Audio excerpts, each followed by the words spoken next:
दोस्ती, प्यार, पैसा और बदले की आग की एक ऐसी कहानी जिसने एक बार फिर से खेली खून की होली।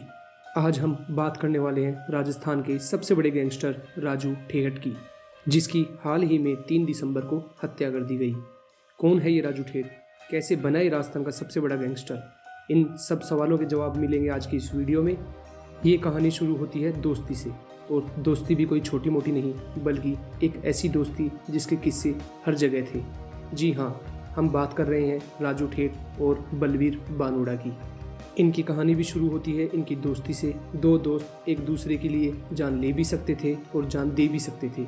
बात है साल 1995 की, जब सीकर जिले के एसके कॉलेज, जो एक राजनीति का केंद्र हुआ करता था, इसी कॉलेज में बीजेपी के कार्यकर्ता छात्र नेता गोपाल फोगावट का दबदबा हुआ करता था। गोपाल फोगावट शराब के धंधे से जुड़ा हुआ था, जिसके चलते राजू ठेहट भी फोगावट के साथ जुड़ गया और वहाँ उसकी मुलाकात होती है बलवीर बानोड़ा से।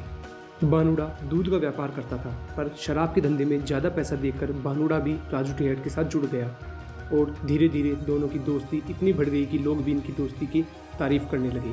साल 1998 में बलवीर बानोड़ा और राजू ठेहट ने मिलकर सीकर में शराब के ठेके लिए, और इसी बीच राजू ठेहट और बानोड़ा ने भीमाराम हत्याकांड को अंजाम दिया, और यहीं से इनकी क्राइम की दुनिया में एंट्री होती है। 1998 से 2004 तक राजू ठेहट और बानोड़ा ने अपनी दहशत इतनी फैलाई कि लोग इनके नाम से भी डरने लगे थे। साल 2004 में जीण माता में शराब के ठेके राजू ठेहट और बलवीर बानोड़ा को मिले।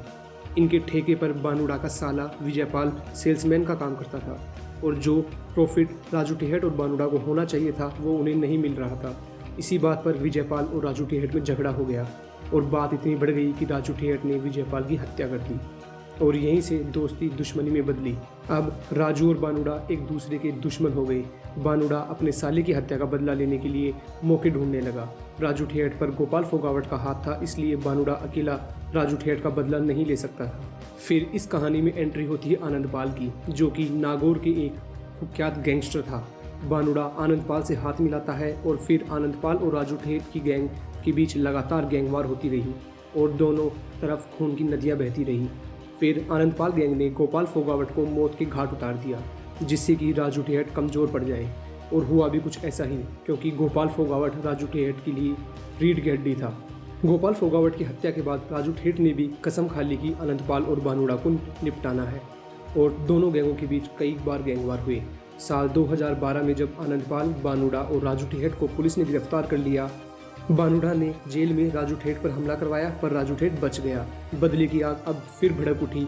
अब आनंदपाल और बानोड़ा से बदला लेना राजू ठेहट के नाक का सवाल हो गया था। राजू ठेहट ने बीकानेर जेल में आनंदपाल और बानोड़ा पर हमला करवाया, जिसमें आनंदपाल तो बच गया पर बानोड़ा मारा गया। इस तरह राजू ठेहट की कसम तो पूरी हो गई, पर अपने दोस्त बानोड़ा के मारे जाने के कारण आनंदपाल ने बदला लेने की ठान ली और ठेहट को मौत की घाट उतारने की कसम खाई। पर आनंदपाल का ये सपना पूरा नहीं हो पाया, क्योंकि आनंदपाल को एनकाउंटर में मार दिया गया। और अब आनंदपाल का सपना पूरा किया उसकी गर्लफ्रेंड लेडी डॉन अनुराधा ने।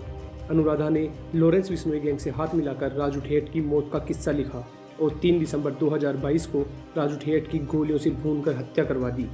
तो ये थी राजू ठेहट की कहानी। मिलते हैं अगले वीडियो में, तब तक आप अपना ख्याल रखें। वीडियो पसंद आए तो लाइक, शेयर और कमेंट करें। चैनल को सब्सक्राइब करें। धन्यवाद।